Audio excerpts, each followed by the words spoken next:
एक बार की बात है, जादुई जंगल के भीतर बसे एक अनोखे छोटे से गांव में माया नाम की एक चुड़ैल रहती थी। वह अपने अनोखे स्वाद और अजीब आदतों के लिए जानी जाती थी। जब पूर्णिमा का चंद्रमा आकाश में छिप गया, फिर रात में हर रोज दरवाजे में दस्तक होने लगी। लोग अब दस्तक से डरने लगे थे और डर के मारे कोई भी आवाज सुनता, लेकिन फिर भी वह अपनी दरवाजा नहीं खोलता और न ही यह देखने की कोशिश करता कि वहाँ पर है कौन। हर रोज आधी रात को हर दरवाजे पर एक ही दस्तक होती। मुझे पिज्जा दे दो, मुझे पिज्जा दे दो, भूख लगी है, पिज्जा दे दो। अरे रोहन कौन है जो रोज रोज आधी रात को ही उसको भूख लगती है? साधु संत भिखारी सब दिन में आते हैं, लेकिन तुम्हारी इलाके में पहली बार देख रही कि भिखारी रात में भी मांगने के लिए आ रहे हैं और रोज एक ही चीज मांग रहा है। और मैं इतने दिनों से देख रही हूँ कि कोई भी ना उसे देखने के लिए जाता है और ना ही कोई कुछ देता है।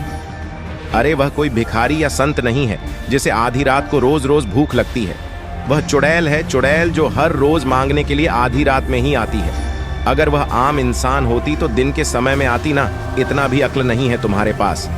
अरे अगर वह चुड़ैल होती तो वह पिज्जा क्यों मांगती? कभी सुना है कि किसी भूत पिशाच या चुड़ैल को पिज्जा पसंद है? वह तो खून या मांस खाती इंसानों का। बात यह है कि रोहन सालों से यहाँ पर रह रहा है और उसे सब कुछ यहाँ के बारे में पता है, लेकिन जो राधा है वह कुछ दिन पहले यहाँ पर आई है, इसीलिए इसको इसके बारे में कुछ भी नहीं पता। इसीलिए राधा को यह नहीं पता कि चुड़ैल का यहाँ आधी रात में पिज्जा मांगना लोगों के लिए आम बात है। सब लोग बस सुनते ही थे। किसी ने भी हिम्मत नहीं की कि एक बार देख लूं कि पिज्जा मांगने वाली चुड़ैल दिखने में कैसी है। मुझे पिज्जा दे दो, मुझे पिज्जा दे दो, भूख लगी है, पिज्जा दे दो।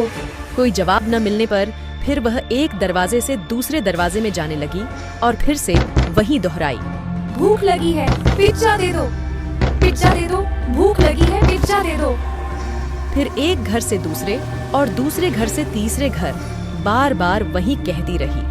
हर रात बिना पिज्जा लिए ही वापस आ जाती, लेकिन फिर भी वह यह नियम बनाए रखी थी, क्यों ना आज रात में सोने से पहले मैं दरवाजे में पिज्जा रख दूं। बेचारी हर रोज मांगने के लिए आती है, मगर कोई भी नहीं देता है।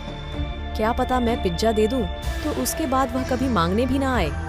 फिर राधा सोचती है कि अगर मैं रोहन को कहूंगी तो वह नहीं मानेगा, इसीलिए किसी बहाने से कहती हूँ, हेलो रोहन, मुझे पिज्जा खाने का मन है।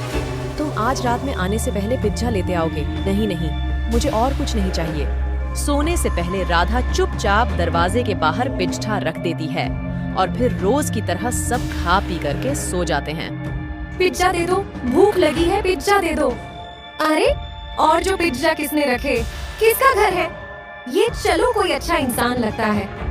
चलो आज की खोज यहीं खत्म हुई। चुड़ैल आधा पिज्जा खा लेती है और आधा वही रखा छोड़ देती है। फिर सुबह राधा दरवाजा खोलती हैं तो देखती हैं, अरे ये आधा पिज्जा यही छोड़ गई मांगने वाली। लगता है भले घर की है, कोई जितनी इच्छा होगी खा लिया उतना। इससे पहले कि रोहन देखे, मैं इसे यहाँ से हटा देती हूँ। पर तुरंत ही रोहन के बाहर आ जाता है। अरे राधा, सुबह सुबह बाहर क्या कर रही हो? तुम्हें तो सबसे पहले चाय पीनी होती है। कुछ नहीं, बस यूं ही सोचा आज ताज़ी हवा खा लूं, फिर चाय पियो। अच्छा तुम नहा लो। और नजर चुराते हुए राधा रसोई में चली जाती है।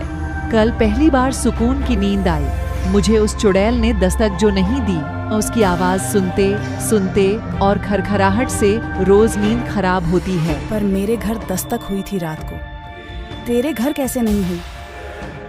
हो सकता है उसे मनचाही चीज मिल गई हो या फिर उसका मन बदल गया हो, इसलिए बीच से ही चली गई।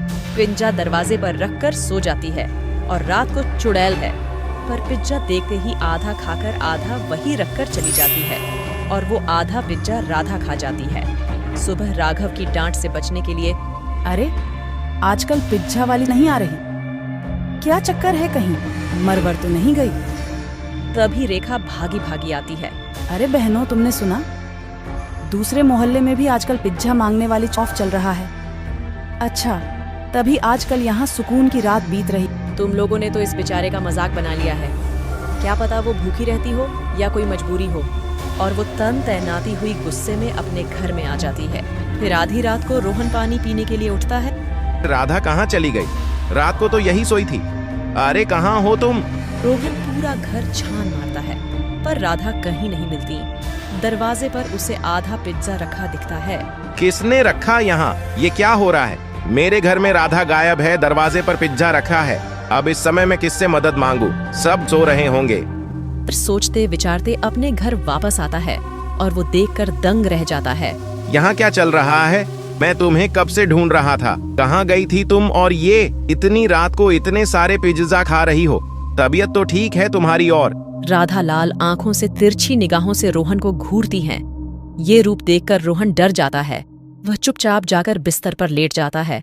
फिर सुबह, अरे भाई, तूने सुना? गली मोहल्ले की खबर आई है। उनकी बीवियों पिज्जा वाली के पीछे जाती हैं और अपना आपा खो देती है। कितनों की तो बीवी वापस मिली ही नहीं।